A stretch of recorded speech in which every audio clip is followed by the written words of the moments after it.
into me, Tokkuri Yashi. It may have taken a year and a month, but finally the Summer ReZero collab characters have returned. A lot of us was wondering if they was even going to, but they are here, and they have returned with unique equipment ones, which is what we're going to be having a look at today. They are featuring, as we can see here, on this prize gotcha banner. On this banner, as well as the Summer ReZero characters, we've also got the OG ReZero characters here. We have got the now 6-star Amelia. Fire Mage, not used a huge amount, but he's could be handy as a backup if your Fire Mage isn't that good. We've got the OG Rem here, again, 6-star, PvP only. Again, not meta-wise, but if you're a collector, all of these ReZero ones, if you want to have them on your account, this is your opportunity to get them as a collector. Then we have got Summer Rem here, who was last year released originally, and well, unfortunately wasn't used a lot, so not a very good character. Again, I wouldn't advise summoning for her if you want to go for the meta game, but if you were going for a collection and you know ReZero, this is your opportunity to get her. So for collector purposes, I would recommend getting her now. And she has got a unique equipment one, so we will see if that has actually improved her to make her actually a bit better than she was before. Finally, Echidna here, who was the best meta-wise of all the ReZero characters.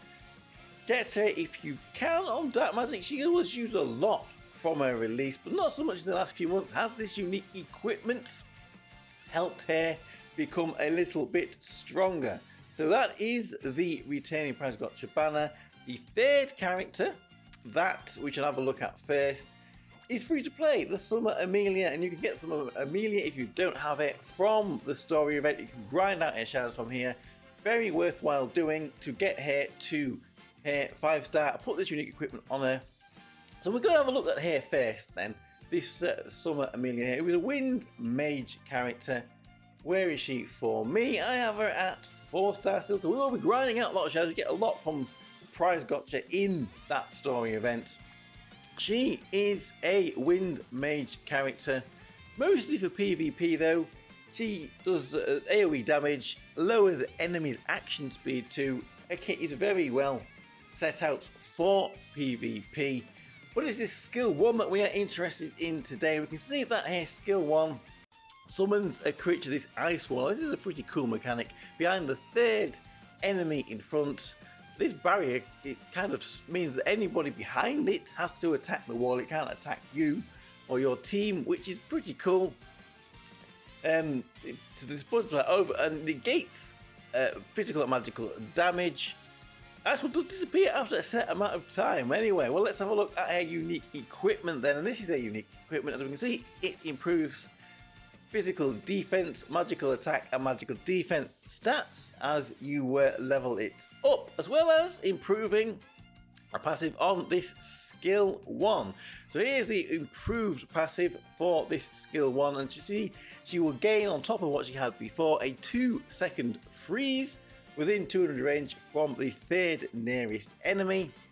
She will now also raise the physical and magical defense of all allies by 267 for 12 seconds. Small, we say small, wait till you see a kid there. We see small increase in her unique equipment here, but they are all very good for PvP. They'll make her stronger in PvP. Will she make it into multiple target Wind Mage teams? With this, probably not enough for her to go into those with these upgrades. But you never know. I really like this character. So hopefully we'll get to use her in PvP a little bit more. Maybe mix up some of my teams. Anyway, let's not dilly-dally. And let's move on then to Echidna. Let's have a look at Echidna then. Now Echidna here was the strongest of the ReZero characters that have been released. She was used a lot on release.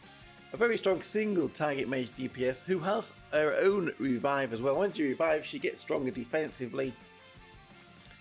So let's have a look at her skill 1. The skill 1 that we are interested in today, we can see from this skill 1, she increases the magical attack, magical crit damage and crit rate of all allies within 300 range and restores 60 TP to the allies again within 300 range.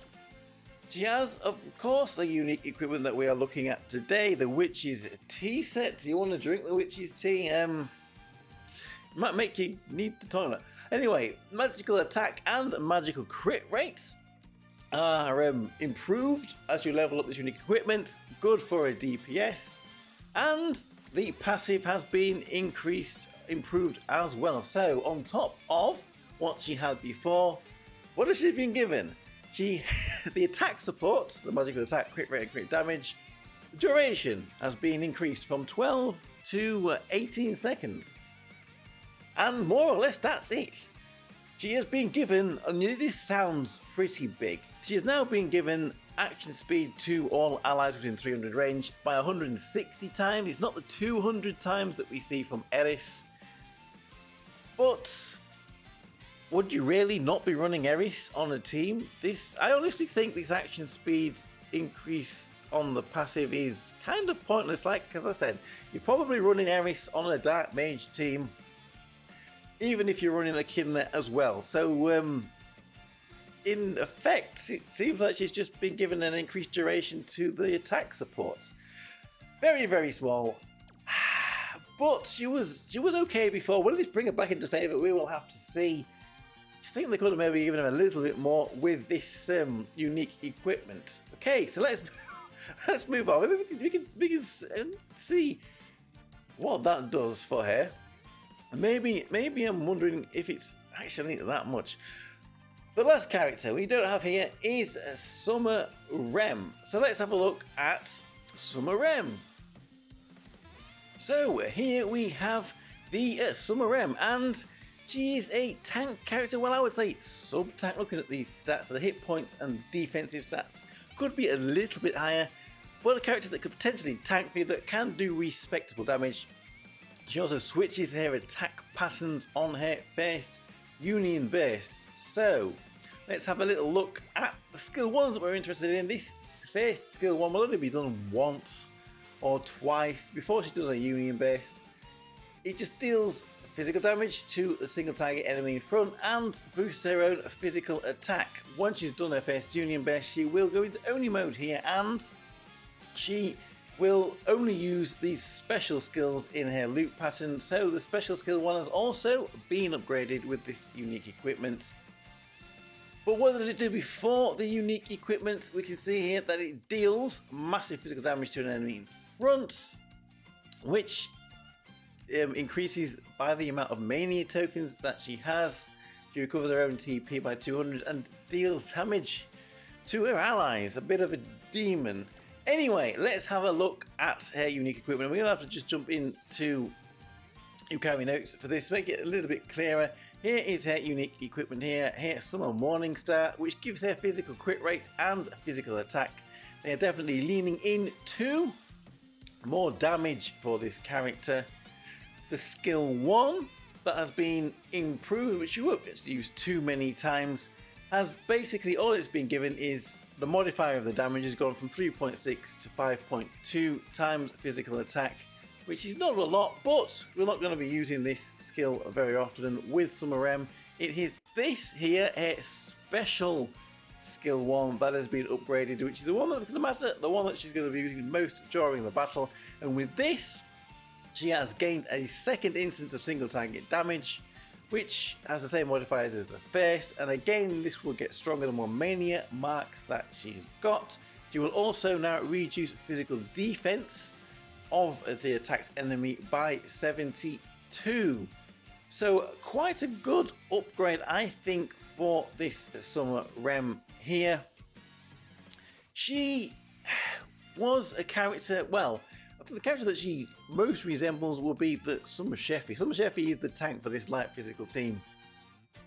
And from what I've seen, Summer Sheffy still tanks better, can take more damage, but if you can get away with running this Summer Rem as the tank for this light physical team, she does do a lot more damage I think that this unique equipment that she has been given today has certainly improved her vastly, to the point that I would say she is now a runnable character and could potentially be seen in use for the light physical team.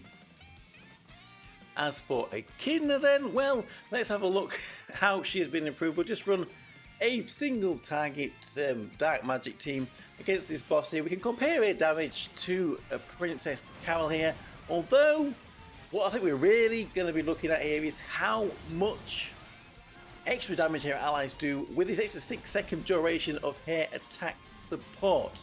So we'll come back when we get a result here without unique equipment on, put the unique equipment on to Echidna and see what the improvement is there.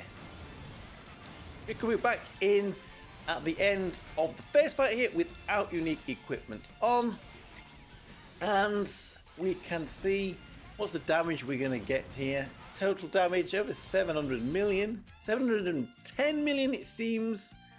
And let's have a look at a damage report. So we'll bear this in mind. I'll go put the unique equipment on to Echidna and we'll rerun the fight, see how it has improved. So we are jumping back into the same fight again now. Echidna has got a unique equipment on. It's only at level 30 though, which means she does have a little bit of extra damage. If it was maxed out to 360, whenever we can get it to, we'll be back then to compare damage results. Jumping back in again then at the end of this fight. We did 710 million last time. We haven't even really quite reached that 711. Ooh, wow, there we go. Incredible, we did 711 million damage. And here is the damage report. So let's get these next to each other to compare the damage of each character with Echidna's extra attack support. So here we have both battles side by side, and well, I guess it goes to show that this unique equipment really hasn't given them a lot. The difference in damage was probably a lot down to crits. As we can see here, Nenica and Echidna's damage is up a little bit, but Carol's damage is down. Must be because she didn't get some crits. She got more crits in the first fight than the second fight, so just crit rate, which is supposed to have been increased with Echidna's supports, didn't go our way in the second fight, and that difference was enough to make the total damage not that much more impressive. So in quick summary then of these three unique equipments there, I think Summer Amelia is going to be a lot better in PvP. She's been given more utility with this unique equipment. Summer Echidna, well, not a lot, but then she didn't need a lot because she was a pretty strong character before. I have seen a lot of testing with her which shows that there is a bit of a bigger difference if you use her instead of other characters perhaps. But her own improvement, just unique equipment and not unique equipment, didn't look to be very big, but well, she didn't get a lot, so that's not unexpected. And finally, Summer M has been given the best unique equipment out of the three here. She is now runnable. She is now a option competing with Summer Sheffy, which shows how strong she can be now. Doesn't tank as well as Summer Sheffy, but if you can get away with her, she will do a lot more damage on the team. So good luck to anybody who is summoning for these Zero Return Summer characters. Let me know what you think of them, what you think of these unique equipment ones. I am Tokkuri Yashi. Thank you very much for watching. I'll see you all again for another video. Bye bye bye bye bye.